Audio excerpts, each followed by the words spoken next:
আজকে কি রান্না হবে গাইস বলেন। যাই হোক, আমি বলছি আজকে হবে সবজি খিচুড়ি, তাই এক পলক আপনাদেরকে সবজিগুলো দেখিয়ে দিচ্ছি। অন্যান্য জিনিসের থেকে সবজির দামটা একটু বেশি সৌদি আরবে। তো এই যে অনেকগুলো সবজি নিয়েছি।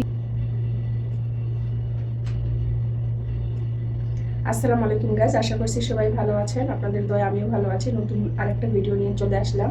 তো আজকের রেসিপিতে থাকবে এই যে অনেকগুলো সবজি দেখতেছেন, এই সবজি দিয়ে সবজি খিচুড়ি হবে। আর তার সাথে থাকবে ধনে পাতার ভর্তা। আর এই যে দেখতেছেন এত বড় বেগুন, আমার জীবনে ফার্স্ট টাইম আমি দেখলাম। এই বেগুন ভাজা থাকবে, আর চিকেন কষা তো অবশ্যই থাকবেই। আর এই ধনে পাতাটা ভর্তা করার জন্য এখানে আমি পেঁয়াজ, মরিচ, রসুন কুচি করে নিয়েছি। এগুলো সবগুলো তেলে ভেজে নিব। এখন খিচুড়ি রান্না করার জন্য, সবজি খিচুড়ি রান্না করার জন্য যে যে মশলাগুলো নিয়েছি আমি এগুলো বলে দিচ্ছি। এখানে এই যে আস্ত মশলা নিয়েছি, এখানে জিরে গুঁড়ো, এখানে হচ্ছে হলুদ গুঁড়ো, ধনে গুঁড়ো আর পরিমাণ মতো লবণ। আর তার সাথে পেঁয়াজ, মরিচ, আদা রসুনের পেস্ট এবং কয়েক টুকরো রসুন আমি কুচি করে নিয়েছি। তো চলুন রান্নাটা কমপ্লিট করি।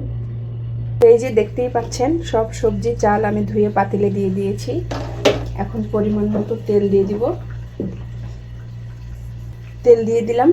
এখন এই যে আস্ত মশলা, যে গুঁড়ো মশলাগুলো নিয়েছিলাম আমি, এগুলো সব দিয়ে দিলাম লবণ সহ। আর এখানে পেঁয়াজ, মরিচ, আদা রসুনের পেস্ট এবং রসুন কুচি সব দিয়ে দিলাম।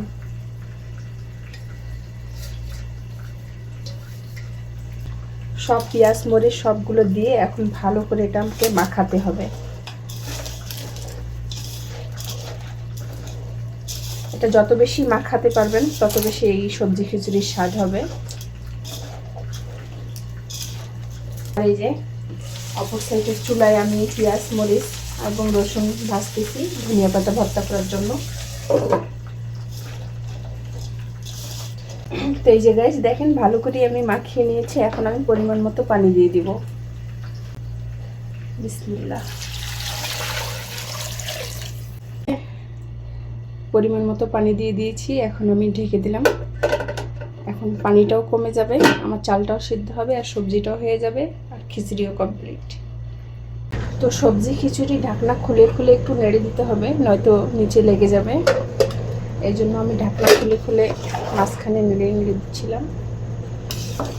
এটা প্রায় শুকিয়ে গেছে, এখন আর 2-3 মিনিট হলেই হয়ে যাবে।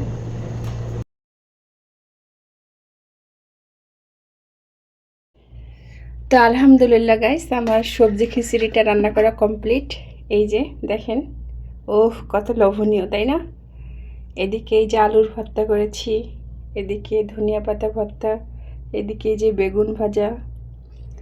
তো আজকের ভিডিওটা আমার এই পর্যন্তই। সবাই ভালো থাকবেন, সুস্থ থাকবেন। আল্লাহ হাফেজ এবং সবাইকে জুম্মা মোবারক।